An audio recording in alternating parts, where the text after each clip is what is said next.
History matters. Why are you looking at me right now? Why am I looking at you? Actually, I'm not looking at you. I'm looking at me. Want to see proof? Here it is. Turn off the spotlight and shazam. I'm looking at myself. But I am looking at you through the camera and I see you and I'm glad you're here. But why are you here? History. Stuff happened in the past that allowed you to be wherever you are right now, watching or listening to this podcast. We want to sometimes, well, not all of us, but there's ideas out there that parts of history that we don't like shouldn't be taught. Oh, it's too bad. Well, no, it happened, Earthlings. It fucking happened. And some of it needs to be understood. All of it. The more of it, the better. There's a man that I'm going to talk to you about in the context of a museum that I just went to. And you are going to hear all about that. But here's how important this man is. And here's the visual aid, okay?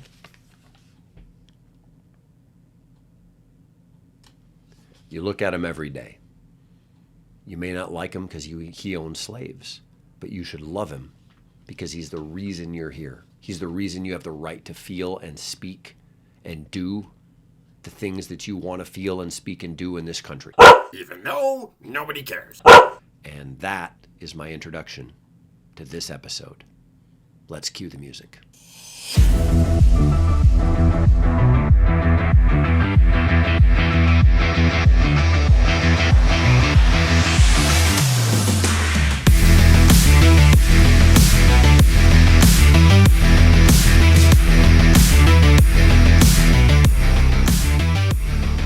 Good evening, people of my planet. I'm Matthew East, and we're off topic. If it's not evening for you, I apologize. Good morning, good day, good night. Whatever it is, happy you're here. It's evening for me. I'm recording this at night. I'm not done, so I'm not going to say good night. We're off topic, and I'm going off the cuff again tonight. Last episode was about 10, 11 minutes. I don't know how long this one's going to be. The cool thing about going off plan, which is also off topic, is that all the stuff I got waiting in the wings, like philosophically to talk about unique subjects and stuff like that, gets to just wait a little bit and come later, which means we're not going to be short on content. But current events are current events, and this is on my mind. So we are going to talk today about something that y'all need to do. Did I just say y'all? Something you guys need to do. I used to live in South Carolina. Oh my God. Am I a redneck? I hope not. Or maybe I am and I should be proud of it. Who knows? But I used to live down there, and every once in a while a little y'all slips out. But I want to talk about a museum that is nowhere near South Carolina. It's in Philadelphia, Pennsylvania, and it is the Museum of the American Revolution. Now I'm going to get around to how I ended up there with my daughter first, and then going to talk about why. Now, if you can't get to the Museum of the American Revolution because you live in Ohio, well, you can get there eventually. But if you can't get there soon, don't stop listening, because the why is something that I think is pertinent to everybody. And the attendance of the museum is one way to remind yourself about the why. There are other ways. And I would like every American to have an opportunity to invest some time and energy into why we're here. But why was I there? Let's start with that. My daughter is a badass. My son's a badass too, a little bit ahead of her, a year to be exact. And in truth, they're so close together that they excel in different ways and are badasses above and beyond each other in different elements. But they're both super amazing young adults. I had the opportunity to host both of them and do different things and enjoy different experiences. Went to a Phillies game at New York, the stadium up in New York where the Mets play. Long ass drive and super fun day with him. My daughter's a little different. She's a sports buff. She used to play soccer and is an athlete, but not going to probably want to go to a baseball game. I was going to take her to the Philadelphia Museum of Art. That was going to be super awesome. That's no, it's pretty famous, pretty awesome, pretty huge. That was the big plan. Universe did not want that to happen, however. She arrived on a Sunday, and that evening, when we were hanging out, went to book the tickets for the museum on Monday, found out the museum's closed on Mondays. Motherfucker, right? It's the only full day she's here. But she was here until 4 p.m. on Tuesday, and I said, honey, I think we can do it on Tuesday. And she was like, yep, sounds good, so let's, go off script for on Monday, which we did and had an amazing day. Really proud of ourselves. We patted each other on the back, quite literally, regarding how awesome Monday was. But we went to book the tickets on Monday, and I'll be damned if the phone didn't say open Monday, closed Tuesday, Wednesday, blah, blah, blah, Thursday, Friday. And apparently it was open on the Monday. We both saw it Sunday night. I don't know where we were or why it was fucked up or if the website was temporarily fucked up. It's probably me. That's what you guys are all thinking, and you're probably right. But we screwed the whole thing. And so Monday night, we're like, what are we going to do? This sucks. Like, this is big reason. It's not the reason she came. I'm the reason she came. Take that out of context. Not with my daughter. Perverts. I was gonna say, like, all of that. Am I fired? She came to see me, but I had promised her this activity, and now we couldn't do it.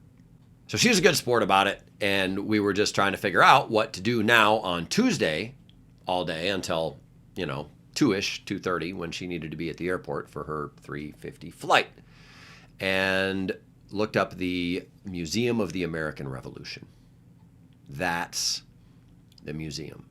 Now, if you look up the Museum of the American Revolution, you're going to find a 4.99999 starred place that is way less famous than anything else going on, but it is as awesome as anything you could ever do in Philadelphia. But again, the reason you need to go or the reason you need to listen is not so that you can go tomorrow if you're not in Philadelphia, Pennsylvania.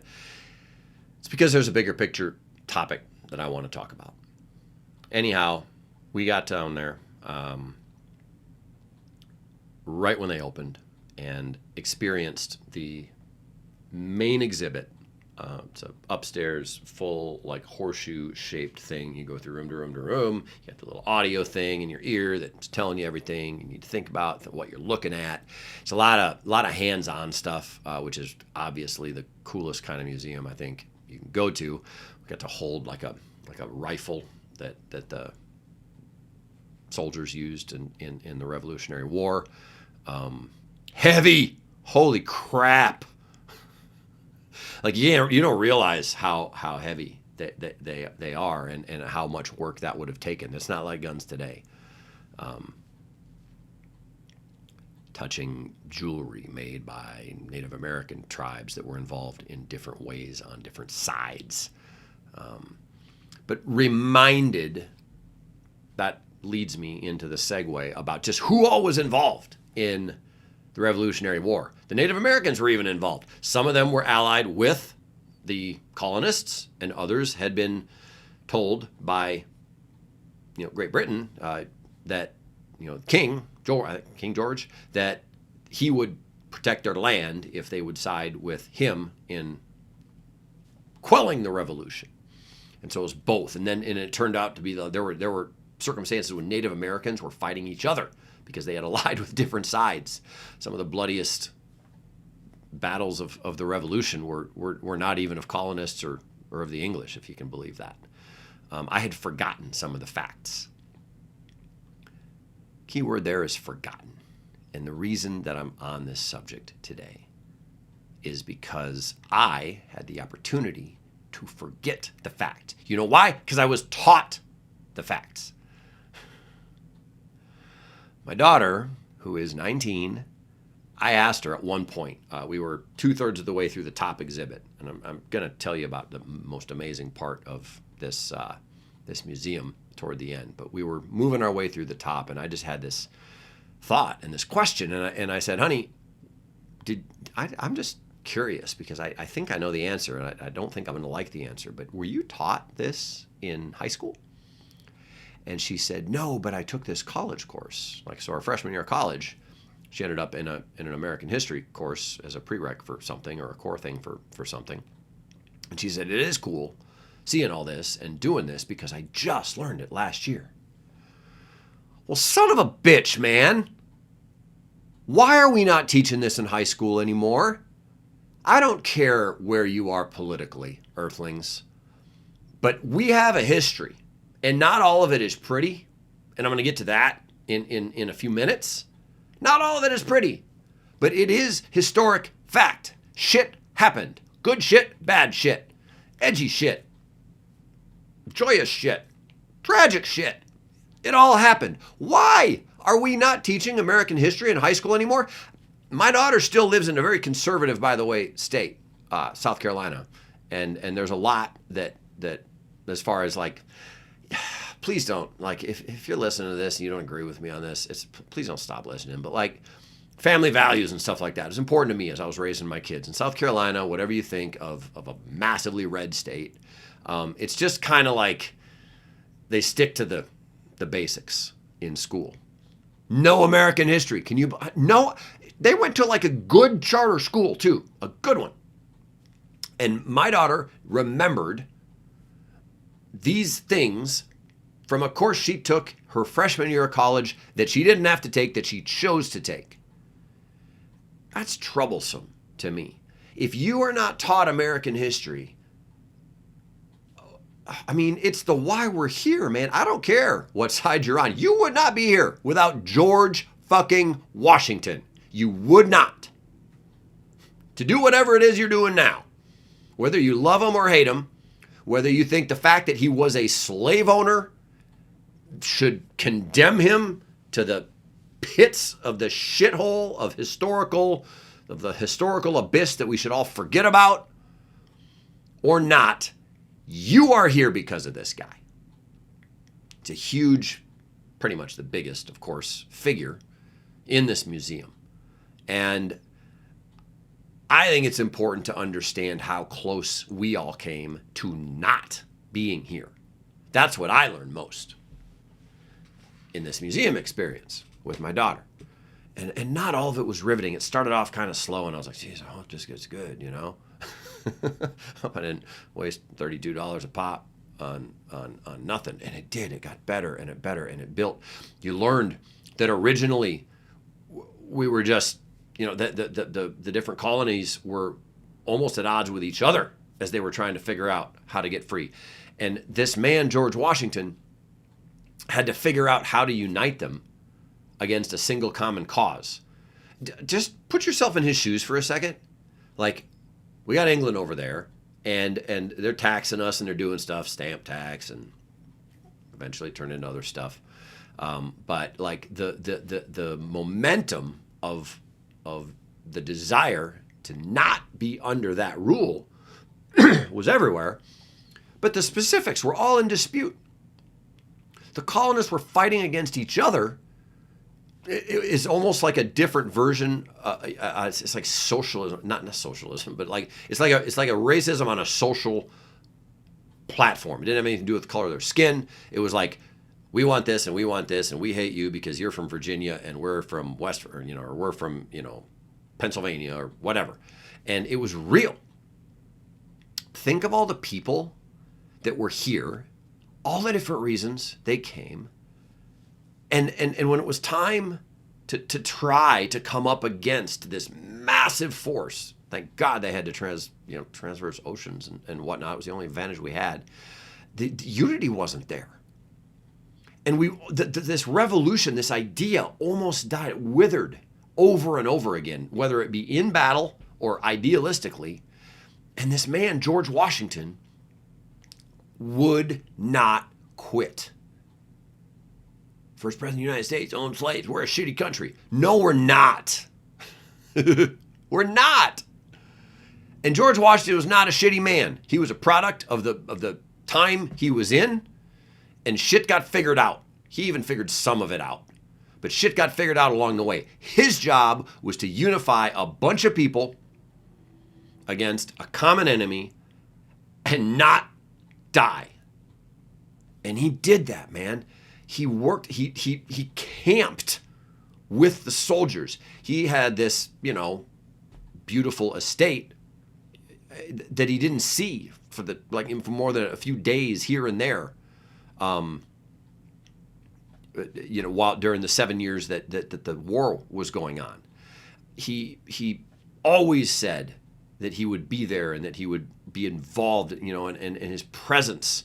He was revered, and his presence was without him. God, if he'd ever been killed. There's a story in the museum about some people that thought they captured him, and I guess, I don't remember if they almost did or if it was just a terrible mistake, but they killed him and they thought that was it. We've won. Killed George Washington. Well, it didn't. He was still doing his thing. And the ultimate success came. But this museum, this idea of understanding, of communicating, and they do a great job, by the way, across the board. I don't care where you stand politically. They talk about the bad and the good, but they don't leave out the good just because there was some bad, and that's what I want you guys to hear and feel. I think it's so ugly that we do not teach the history of this country the way that we used to. Like I said, I'd forgotten a lot of it, but I got to learn it again, and it was refreshing. And my daughter, who'd learned most of it the year prior, was really into it. But why have we decided that we hate ourselves? Stop it! America is awesome. And we were hanging by a thread. There was a time in this war when there were 3,000 men under Washington's command running from the British Army. And there wasn't any hope. And they were going to be decimated. And they made it, to a certain point. And then there was a battle there. And then reinforcements came. And we didn't die. The idea didn't die. And so many things like that had to happen. And so much rested on this relentless human being. And, it's called the Museum of the American Revolution for a reason. There's so much more to it than George Washington. But they keep coming back around to this what's the word I'm looking for? Just relentless, I guess. Just would not be defeated, would not give up. He wrote letters about this is the end. I don't think we can continue, and you get to see even some handwritten stuff about how close we came to not existing. And again, I just want to remind anybody who thinks they don't love their country that you live in it, and you benefit from it. We're up there as far as the world goes. And we did it with the imagination of just a handful of just miraculous human beings. So I want to encourage you, if you ever have an opportunity to go to this museum, do it. But even if you don't, find American history. Find the real story. And realize how special it is to be here, to be an American. I don't, again, the fact that I don't know what you believe is a miracle. The fact that we get to live in a country that works that way is awesome. Assuming that most of you watching me are on my wavelength, but this place was incredible.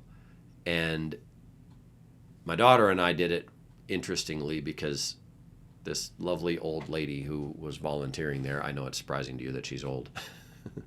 All the museum volunteers in the world are old. Or maybe she's not a volunteer. I don't know. She probably is, though. We just said, hey, we're here. We got 3 hours. Where do we start? What do we do? What do you recommend? She said, just don't miss the presentation in the blah, blah, blah theater over here. Starts at 11 o'clock. Try to be there at 10:55, but we looked at the schedule. It's once an hour. So we did the whole other tour first. Took us about an hour and 45 minutes. And then we got into the seats for the 12 o'clock of this feature presentation. And I am on the fence right now of whether or not I should divulge what you get to see. But suffice it to say that the General Washington, who didn't even want to be president when it was all done, didn't even want it, but again, just cared so much that he relented and agreed. And he wouldn't rule. He would rule. He wouldn't. They wanted him to be king too, by the way. That's in the museum as well. But he wouldn't govern or he wouldn't lead more than the original 8 years, which we still know as a limit today. His hands in everything, his presence, his life, literally the single connecting piece sometimes to this whole thing. The feature of this museum has to do with his participation in the war with the troops. And I am going to withhold that information because it was so powerful for my daughter and I. Because you don't know going in what they have there. And what they do is they present a story. It's like 12 minutes long. I wonder how long this is. Oh, we're almost at a regular. No, we're not. We're coming up on 20 minutes. But they present a story, and they present also the the life cycle of this. We'll call it this artifact because that's what they call it in the introduction. That made it into this museum. The museum, kind of bouncing around here for the last couple minutes, but it's on a site that was excavated. There's actually artifacts of that era on display in the museum that were excavated from the site. And then, of course, because it's Philadelphia and a lot happened around Philadelphia, some of the battles that are talked about, the Battle of Brandywine.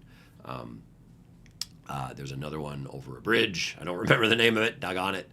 But like it's all like a couple blocks this way and 40 miles that way and this and that. All of this stuff was going on.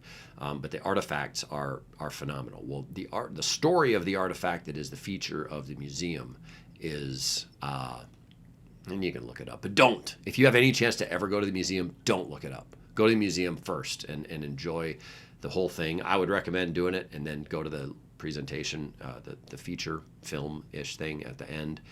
I teared up because you're looking at this connection to George fucking Washington, man. And this guy is linchpin, critical to where you're sitting, whatever you're watching or listening to this on right now.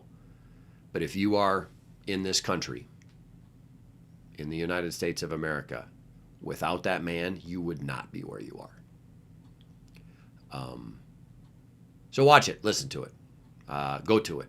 But also, you'd never experience the artifact experience if you don't get to the museum in Philly. But it's easy to find if you ever make it to the city, and you can look it up, and it's amazing. My daughter and I walked out of there just like, fuck the Philadelphia Museum of Art, which is almost sacrilege because it's world famous. But we ended up being thankful that we couldn't go, and we'll go another time. But American history matters, Earthlings, especially if you Earthlings that are listening are Americans. And it's important to understand just the thread by which the idea of the country you live in was hanging by over and over and over back then. Take the bad with the good, listen to it all, but appreciate, I appreciate who you are. I'm asking you to appreciate where you are. I'm also asking you to appreciate why you are where you are. And don't lose sight of the miracle that is America, that is the United States, because they weren't always united and they weren't always a country. Whatever bad we've been through, we've also had the opportunity to evolve through those things and become better because of how we started. With that, I'm going to close, and I'm going to thank you guys for listening to another Rift episode. But it's really powerful, the ideas that we need to hold on to, especially now when there's so much division and stuff out there. Last episode, I talked about the U.S. men's national team and nationalism. So we're going to get off patriotism next time. We need to stay off topic. We need to stay diverse for this podcast to be what it is. And we will do that. And I thank you for listening to this one.